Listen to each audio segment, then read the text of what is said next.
YouTube channel सशक्ति का समर्थन, मैं रोहित परियार के साथ आज रुक करते हैं आज की ताजा। बुंदेलखंड में टिटहरी के अंडों से वर्षा का अनुमान। बदलते विज्ञान के इस युग में बुंदेलखंड के ग्रामीण अंचलों में आज भी पुरानी परंपराएं जीवित है, जिनमें से एक परंपरा बारिश को लेकर है, जिसमें टिटहरी पक्षी द्वारा खुले खेतों में दिए गए अंडों की संख्या के आधार पर आज भी लोग बारिश का अनुमान लगाते ही नहीं है, बल्कि उस पर पूर्ण विश्वास करते हैं। टिटहरी नाम का ये पक्षी कितने अंडे देता है और उन अंडों में से कितने अंडे आपस में चिपके हुए हैं और शेष अंडों में आपस में कितना अंतर है, उतने माह पूरे बुंदेलखंड के साथ साथ देश में अच्छी खासी बरसात होती है और जो अंडे अलग रहते हैं उतने माह कम बरसात होती है। दरअसल पुरातन काल से ही लोग इस मान्यता पर भरोसा करते हैं और इसी के सहारे खेतों में किसान बारिश के आगमन के पूर्व अपनी खेती की तैयारियां शुरू कर देते हैं, जबकि वर्तमान में भले ही मौसम विभाग और कृषि विभाग किसानों को मौसम की सटीक जानकारी देते हैं, लेकिन बुंदेलखंड का किसान आज भी टिटहरी पक्षी के अंडों से बारिश का अंदाजा लगाता है। बुंदेलखंड में ऐसी मान्यता है कि टिटहरी नाम का पक्षी जितने अंडे देता है और उन अंडों में से कितने अंडे आपस में चिपके हुए हैं और शेष अंडों में आपस में कितना अंतर है, उतने माह पूरे बुंदेलखंड के साथ साथ देश में अच्छी खासी बरसात होती है और जो अंडे अलग रहते हैं उतने माह कम बरसात होती है।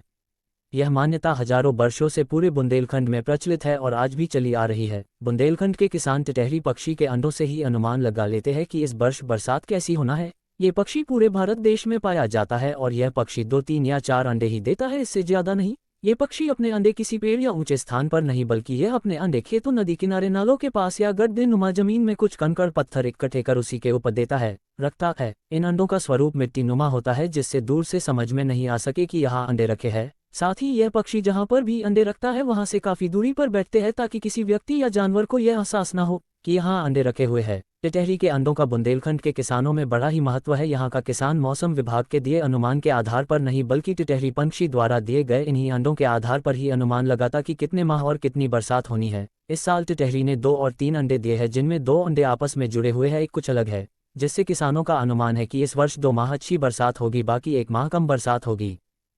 के आधार पे ऐसा अनुमान लगाते हैं कि करना, जैसे अगर टिटरी के अंडा 4 इकट्ठे जुड़े हैं तो 4 महीना वर्षा होती है, और अगर कोई अंडा खरबड़ है तो वैसी फटकर वर्षा होती है। और चाहे 3 अंडा है 2 जुड़े तो 2 महीना वर्षा अच्छी होगी, और अगर एक दूर है तो वह कम वर्षा होगी। इसके यही अनुमान लगाते हैं अपन बुंदेलखंड के हिसाब से, यही बात है जो किसान पानी को अंदाज वैसे लगा। हाँ, किसान पानी का अंदाज ऐसे ही लगा लेते हैं, यही हिसाब से वो खेती बाड़ी करते हैं।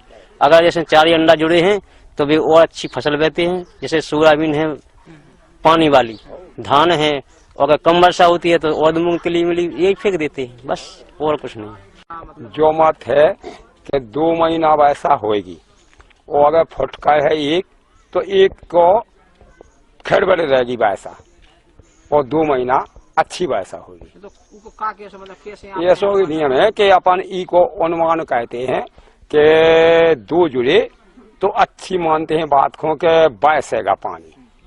जो अपन हुए 4 जने इको समझाते हैं, पंचायत रूप में हो चाहे कोनो बात में हो, अगर अभी 4 धरे हुए, अगर 4 ही जुड़े हुए तो 4 महीना अच्छी वर्षा होती, अगर 2 जुड़े तो 2 महीना तो अच्छी वर्षा होगी। 1 महीना कैसी हुई? 1 महीना ऐसी हुई कि आज वर्ष का तो कल नहीं बरसे, कल न बरसे तो वो 4 दिन न बरसे तो उन्हें तर पड़े तो अपन को मूंगफली में पानी देने पड़े है। और फिर के बाद में अगर भगवान ने बरसा दा तो अपना मजा ही मजा है। किसान है वे टिटरी के अंडा के आधार पे मौसम वही को किसान वही को आधार कहते हैं, टिटरी के अंडन से।